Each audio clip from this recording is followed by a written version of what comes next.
श्री स्वामी समर्थ. जय जय स्वामी समर्थ. स्वामी भक्तांनो, मी सुरेखा. माझ्या चॅनलमध्ये तुम्हा सर्वांचे स्वामीमय स्वागत. 12 तारखेला काळभैरवनाथांची जयंती आहे. तर या दिवशी तुम्हाला एक सेवा करायची आहे. आपल्या संसारात बऱ्याचशा अडचणी असतात आणि आपल्या घरामध्ये कोणाला ना कोणाला तरी दारूचे व्यसन असते. ते दारूचे व्यसन सुटण्यासाठी आपल्याला 12 नोव्हेंबर ते 4 डिसेंबर या दरम्यान ही सेवा करायची आहे.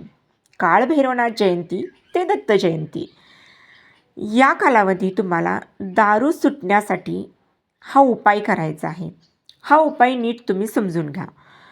काळभैरवनाथ जयंती दिवशी हा उपाय सुरुवात करायची, या उपायाची सुरुवात करायची आहे. तर सकाळी तुम्हाला लवकर उठून देवघरातील देवांची पूजा करायची आहे आणि घरातील देवासमोर तुम्हाला बसायचं आहे. एक तुम्हाला तांब्या घ्यायचा आहे आणि एक उदबत्ती. या सेवेसाठी फक्त आपल्याला एक तांब्या आणि एक उदबत्ती लागते. तो तांब्या आपल्याला पाण्याने भरून घ्यायचा आहे आणि तो तांब्या आपल्याला पाटावर ठेवायचा आहे. जमिनीवर अजिबात ठेवायचा नाही, पाटावर ठेवायचं आहे आणि शेजारीच तुम्हाला उदबत्ती ठेवायची आहे, जेणेकरून त्या उदबत्तीचा अंगारा हा त्या तांब्यातील पाण्यामध्ये पडेल. अशा पद्धतीने ती उदबत्ती तुम्हाला ठेवायची आहे आणि हे उदबत्तीचं स्टँड आणि तांब्या तुम्हाला पाटावर ठेवायचा आहे. आता आपल्याला काय करायचं आहे, तर या वेळेस काळभैरवाष्टक हे तुम्हाला 11 वेळा म्हणायचं आहे. किती वेळा म्हणायचं आहे, तर 11 वेळा. काळभैरवाष्टक हे म्हणायला साधारणतः 2 मिनिट, पण त्याच्यापेक्षा देखील कमी लागते. तुम्ही जर रोज म्हणत असाल, तुमच्या जर तोंडातून ते काळभैरवाष्टक जर गेलेलं असेल तर ते खूप, पण जर नवीन व्यक्ती असेल तर त्यांना थोडासा वेळ लागेल ते म्हणायसाठी, त्यातील शब्दांचा उच्चार करण्यासाठी. तर साधारणतः 2 मिनिटाच्या आत एक काळभैरवाष्टक म्हणतात आणि काळभैरवाष्टक हे तुम्हाला 11 वेळा म्हणायचं आहे.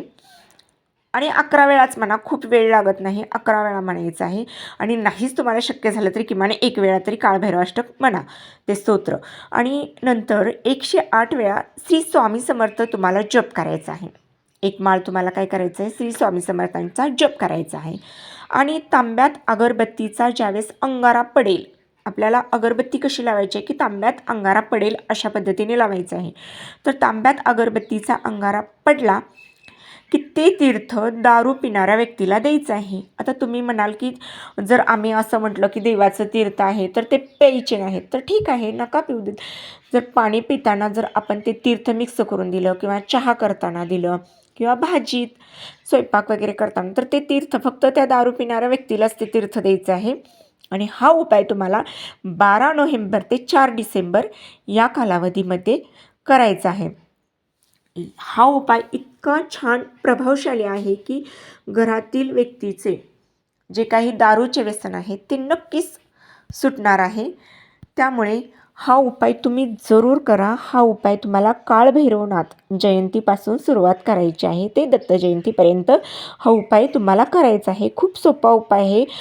घरातील महिलांनी हा उपाय नक्की करा. ह्या उपायाला खूप वेळ लागत नाही, त्यामुळे तो उपाय तुम्ही करू शकता. आता तुम्ही म्हणाल की आम्हाला सकाळ सकाळ खूप कामं असतात, आम्ही करू शकत नाही, तर तुम्ही दिवसभरात कधीही ही सेवा करू शकता आणि नक्की हा उपाय करा.